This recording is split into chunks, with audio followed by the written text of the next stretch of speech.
So I've got this. I've got all my nice little Z-fold gauze. We'll use this one first. This isn't going to control the bleeding. This is going to hide the bleeding, and it's going to make us feel warm and fuzzy inside because we can't see the bleeding, but we're still going to have this life-threatening bleeding going on inside the extremity. So I'm taking this, got my knife hand here, and I'm forcing this stuff down in there. Oh man, it took all of it. All that gauze went in there. Get more gauze. More gauze is going in. And I'm going to pack this wound until I can physically force no more gauze in this. How is our patient going to feel about this going on? Pissed off. They're probably cute. They're not going to be super stoked on the situation. And I can't blame them. This is going to be incredibly painful. There's probably going to be a fight until they pass out, right? So if you have a partner, tell them, hey, go comfort her while I do this, knowing full well the partner's going to end up having to restrain her. But we've got to get that gauze pushed down into that wound, and once we get it where we can't get any more in there, we've got a little surplus here on top. We're going to apply that direct pressure, and that's going to be 2 hands. Get above it, get our shoulders right above it. I mean, all the pressure you can muster on it. And if we end up out here trying to do this direct pressure, we're going to have like a great 2 minutes of direct pressure. Then our arms are going to be completely burned out, and we're going to be ineffective. So get over it, throw your weight on it. Throw a knee on it if you have to. Put all your weight on this. It's going to be a lot of pressure. It's going to be very painful for our patient.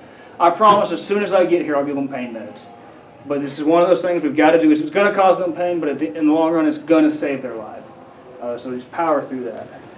So you're not going to have gauze necessarily anywhere around. So Absolutely. You take some shirt or what? Yeah. Cloth or. So we don't always have the gauze. We don't always have the stuff we need. If everyone carried a med bag on them, that would be awesome, but it doesn't always happen. So what are some alternative things we can use for this bleeding control? Maybe some clothing? Sure. Yeah, and then if we actually had the PowerPoint set up, there's a guy, he's like in a hoodie, and he's wearing like a lab coat over his hoodie, just going about his day. And he takes his nice clean lab coat off and uses that. So yeah, clothing's great. We want to use clean clothing. Cotton fibers tend to be more absorbent.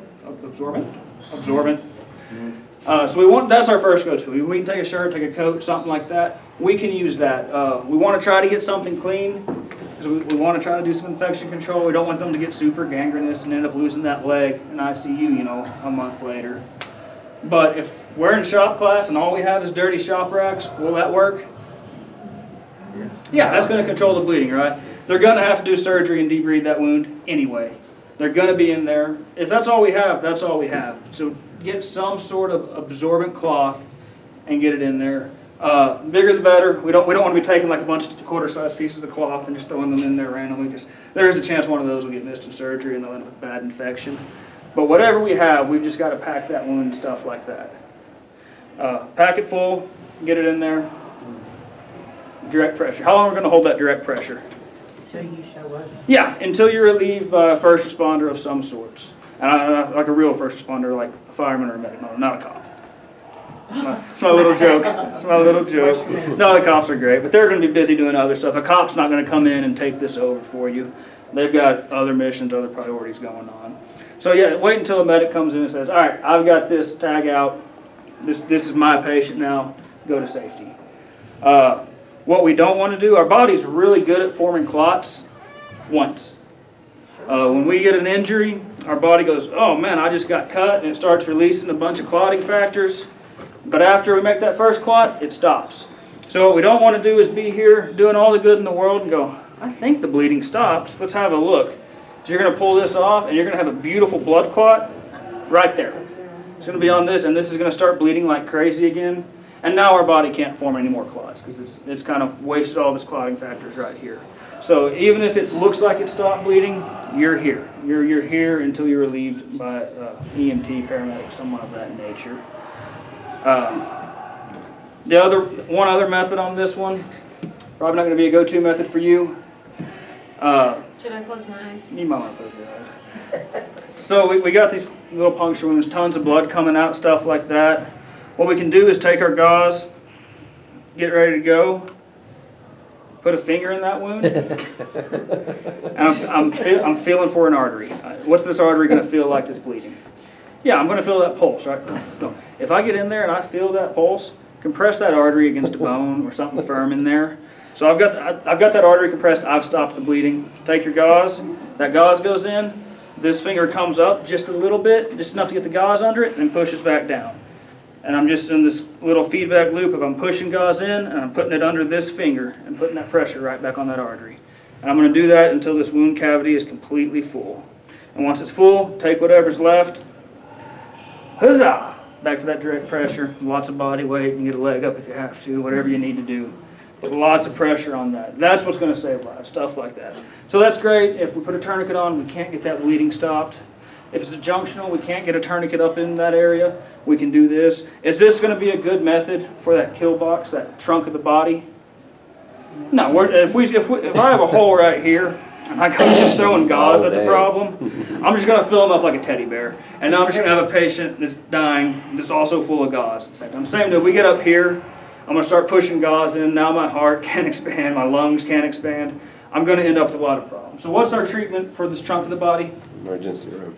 Yeah. Homeboy needs a surgeon, right? We got to get a surgeon in on this deal. So identify this patient as a priority. That first medic that comes through the door, hey, over here. Let us get to that patient first. We'll get them out. We'll get them on an ambulance or a helicopter. This person needs to go to the operating room first. There's a good chance we're not even going to stop in the emergency room with this person. We're going to roll right through it and just go straight to the OR. So that's the only treatment for these trunk injuries. Junctional extremity, we have all these methods. We have the tourniquets, stuff like that. All right, let's go real quick. Last thing I want to show you, and I forgot to show the last class this one. We'll tell them. So this is called a SWAT T tourniquet. And this is great for like little kids, because we start looking at these tourniquets and start thinking about those little kids with little bitty arms. And there's kids out there that their arms are smaller than this. We just can't get a good cinch on this. So we have the SWAT T tourniquet, and it's super awesome. It's just like one of those rehab bands you have for your joint injuries and stuff like that. And we can actually make a tourniquet out of this. It's got drawings on it. It's got this little circle and a square, and it's got an oval and a diamond. And what we want to do is stretch this to where this oval and diamond looks like the circle and the square. So, and we're just going to wrap the patients with this. Dory, come here, old buddy, old pal. We're going to wrap our patients with this, and it's not super tight on any particular wrap. It's the cumulative factors. So I'm going to put this on Dory. My first wrap, I'm not going to go crazy and try to stretch a lot. I'm just going to come around. I'm going to come around and let it get a bite. And same deal, we want to go high or die on this one. But I'm going to stretch until I get that circle and square. I'm going to lock in that progress. I'm going to come around, and I'm going to stretch until my circle turns into my diamond turns into a square. That's what I'm saying.